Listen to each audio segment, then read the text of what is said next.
भरलं वांग बनवण्यासाठी वाटण न बनवता अतिशय सोप्या पद्धतीने चमचमीत असे गावरान पद्धतीने हे भरलेली वांगे आपण आज कसे बनवायचे हे बघणार आहोत. तर चला मग आता रेसिपीला सुरुवात करूया.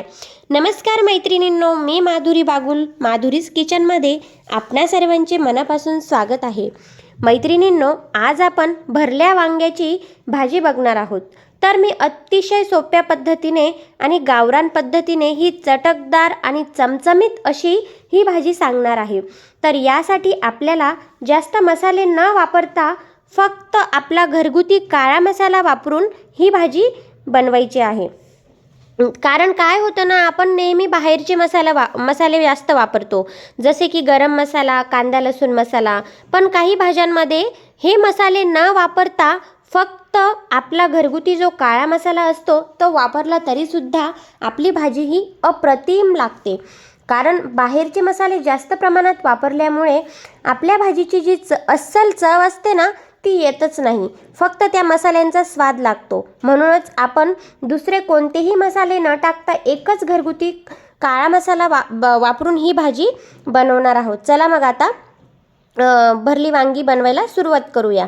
भरली वांगी बनवण्यासाठी येथे मी गावाकडची हिरवीगार अशी ताजी तवानी गावरान वांगी घेतलेली आहेत. तर ही वांगी आपल्याला शक्यतो गावाकडेच बघायला मिळतात. तर ही वांगी आपण दोन्ही बाजूने कापून घेणार आहोत. वांगी कापताना त्यात मसाला भरता येईल अशी आपल्याला कापायची आहेत. वांगी कापल्यानंतर ती लगेच काळी पडतात, म्हणून आपण ती पाण्यात टाकून घेणार आहोत. पण त्याआधी आपल्याला अर्धा चमचा मीठ या पाण्यामध्ये टाकून घ्यायचे आहे. यामुळे आपल्या वांग्यांना छानपैकी असा खारसटपणा येतो आणि त्यातील तुरटपणा देखील नाहीसा होतो आणि वांगी देखील खाताना छानपैकी अशी चवीने खारसट आणि छान लागतात. तर अशा पद्धतीने मी ही सर्व वांगी कापून घेत आहे. आता येथे आपली सर्व वांगी कापून झालेली आहेत. मी वांगी कापून घेण्यासाठी मी वांगी कापून घेण्याच्या आधी गॅसवर तवा ठेवलेला होता आणि त्यावर मी शेंगदाणे भाजायला ठेवलेली होती. तर येथे आपली शेंगदाणे देखील छानपैकी अशी भाजून झालेली आहेत. मी येथे एक टिप सांगणार आहे. तर शेंगदाणे भाजताना नेहमी आपण गॅसची फ्लेम ही लोच असू द्यायची आहे. कारण काय होतं ना, आपण घाईघाईत पटकन गॅस फुल करतो आणि शेंगदाणे भाजले जातात. तर ते आपल्याला वाटते की आपले शेंगदाणे पटकन भाजले गेले, पण काय होतं, शेंगदाणे आतून तसेच कच्चेच राहतात. फक्त वरची साल ही भाजली जाते. आणि जर आपण कमी गॅसमध्ये शेंगदाणे भाजले तर आपले शेंगदाणे छानपैकी असे खरपूस असे भाजले जातात. तर ते खायला देखील दाताखाली छान लागतात. म्हणून शेंगदाणे भाजताना गॅसची फ्लेम ही नेहमी लोच असू द्यायची आहे आणि त्यावरच आपल्याला हे शेंगदाणे छानपैकी असे भाजून घ्यायचे आहेत. तर इथे आपले शेंगदाणे भाजून झालेले आहेत. आता त्याची साल काढून घेऊन आपण हे मिक्सरमध्ये दळून घेणार आहोत.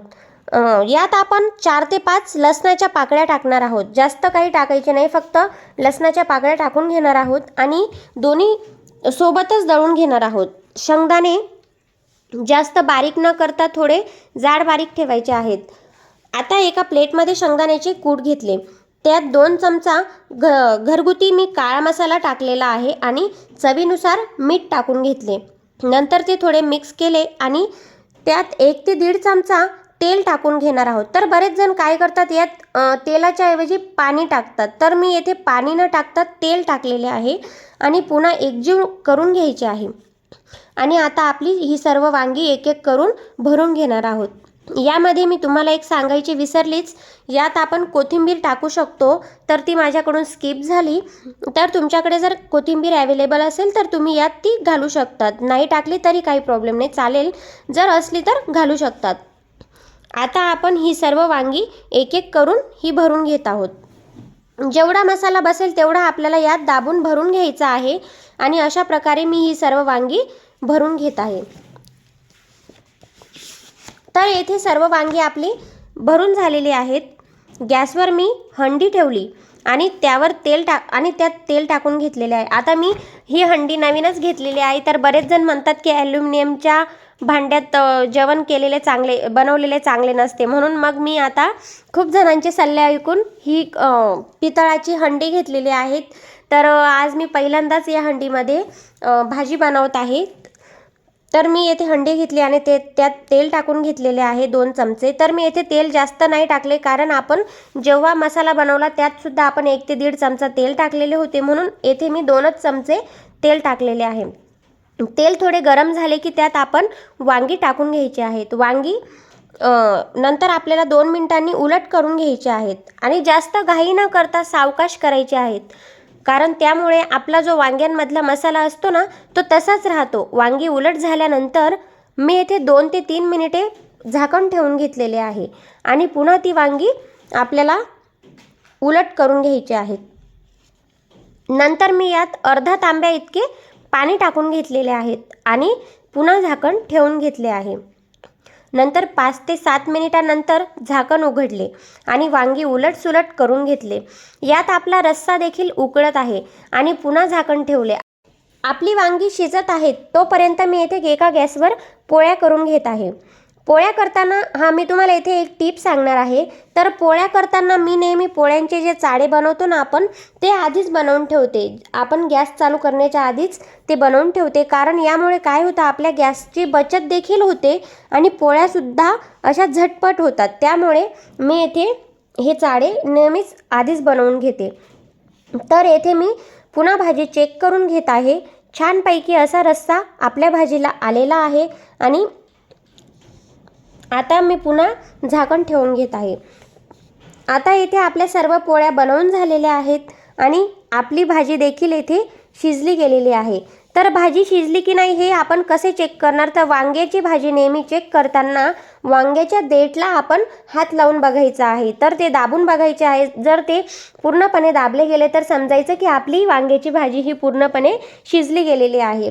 तर बघा, इथे मी हे देठ दाबून बघितले. छानपैकी अशी आपली ही भाजी शिजली गेलेली आहे आणि येथे बघा किती छान अशी तरी आलेली आहे आपल्या भाजीला आणि घट्टसर अशी ग्रेव्हीसुद्धा दिसत आहे. तर छानपैकी असे तेल सुटलेले आहे आणि आता आपण यावर थोडीशी वरून कोथिंबीर टाकून घेणार आहोत. तर मस्तपैकी झणझणीत, चटकदार आणि चमचमीत अशी आपली वांग्याची भाजी तयार झालेली आहे. तुम्ही बघू शकता इथे किती छानपैकी अशी आपली ही भाजी दिसत आहे. तर तुम्हीसुद्धा या पद्धतीने ही भाजी नक्कीच ट्राय करा आणि तुम्हालासुद्धा या पद्धतीने ही भाजी कशी वाटली हे मला कमेंट्सद्वारे नक्कीच कळवा. आणि तुम्हाला जर माझा हा व्हिडिओ आवडला असेल तर व्हिडिओला लाईक करा, शेअर करा आणि चॅनलला नवीन असाल तर सबस्क्राईब नक्कीच करा, म्हणजेच जेणेकरून मी जे काही नवीन व्हिडिओ अपलोड करेल ते सर्वात आधी तुम्हाला नोटिफिकेशन मिळेल. धन्यवाद. तर आता आपण पुन्हा भेटूयात नेक्स्ट रेसिपीसोबत.